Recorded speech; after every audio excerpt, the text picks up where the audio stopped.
তাশাহুদে আঙ্গুল নাড়ানোর নিয়ম জানাবেন দয়া করে। ভাই, তাশাহুদ মানে হলো সাক্ষ্য দেওয়া। তাশাহুদ মানে কি? সাক্ষ্য দেওয়া। আমরা তাশাহুদের সময় আঙ্গুল দিয়ে ইশারা দেই না? অনেকে দেন, অনেকে দেন না। না দিলে নামাজ হয়ে যাবে, কিন্তু ওই যে লবণ ছাড়া তরকারির মতো, এটা সুন্নত হলো না। সুন্নত হলো ইশারা করা। ইশারা কেন করব? কারণ এই আঙ্গুলটাকে বলা হয় শাহাদাত আঙ্গুল। শাহাদাত মানে কি? সাক্ষ্য। এই আঙ্গুলটাকে বলা হয় সাক্ষী দেওয়ার আঙ্গুল। কেন? কারণ সাধারণত আদালতে, বিচারে, কোনো কিছুতে সাক্ষী দিতে হলে এই আঙ্গুলটা ব্যবহার হয়। অমুক এটা করেছে, অমুক এটা করেছে, এটা দেখায়া যে কোনো কিছুকে ফিক্স করা হয়। এই জন্য এটাকে সাক্ষী দেওয়ার আঙ্গুল বলা হয়। আমরা যখন কালিমায়ে শাহাদা পড়বো আত্তাহিয়াতুর মধ্যে, আশহাদু আল্লা ইলাহা ইল্লাল্লাহ ওয়া আশহাদু আন্না মুহাম্মাদুর রাসূলুল্লাহ, বা তাশাহুদ মানে কি? সাক্ষ্য দেওয়ার দোয়া বা সাক্ষ্য দেওয়ার বাক্য, কালিমা। এটা পাঠের সময় আমরা আঙ্গুল তুলে সাক্ষ্য দেব। মুখে সাক্ষ্য দিচ্ছি, আবার আঙ্গুল তুলেও কি দিচ্ছি? আমি সাক্ষ্য দিচ্ছি যে আল্লাহ ছাড়া কোনো সত্যিকারের কোনো মাবুদ নাই, মুহাম্মদ সাল্লাল্লাহু আলাইহি সাল্লাম আল্লাহর গোলাম এবং রাসূল। এই কথার কি দিচ্ছি? সাক্ষ্য দিচ্ছি। মুখে সাক্ষ্য দিচ্ছি, আবার আঙ্গুল তুলেও কি দিচ্ছি? সাক্ষ্য দিচ্ছি। এজন্য তাশাহুদের সময় আঙ্গুল তোলাটা কি? সুন্নাত। তাশাহুদ পাঠের সময় আঙ্গুল তোলা কি রে ভাই? সুন্নাত। এই আঙ্গুল কিভাবে তুলবেন? এটার পদ্ধতি হলো, এই যে দুইটা আঙ্গুল, এই কোনই আঙ্গুল এবং তার পাশেরটা, এই দুইটাকে ভেঙে ফেলবেন। এভাবে ভেঙে ফেলবেন। এরপর তিনটা থাকবে, তো আর এই দুইটা দিয়ে আংটি বানাবেন। এভাবে মাথা জোড়া দিবেন এবং এটা ইশারার সময় এরকম উঠাবেন। বুঝতে পেরেছেন?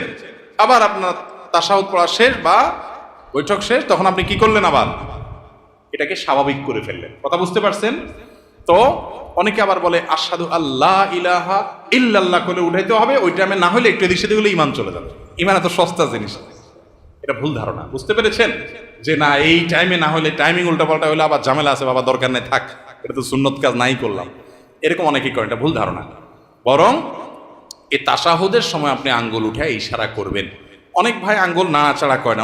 ওলামা একরাম নাড়াচাড়া করার কথা বলেন, কারণ একটা হাদিসে আছে যে এই আঙ্গুল নাড়ানোটা শয়তানের উপরে লোহার আঘাতের চাইতে কঠিন হয়। এই জন্য ভালো করে নাড়ায় শয়তানরা আঘাত করে নেয় আর কি। বুঝতে পারছেন?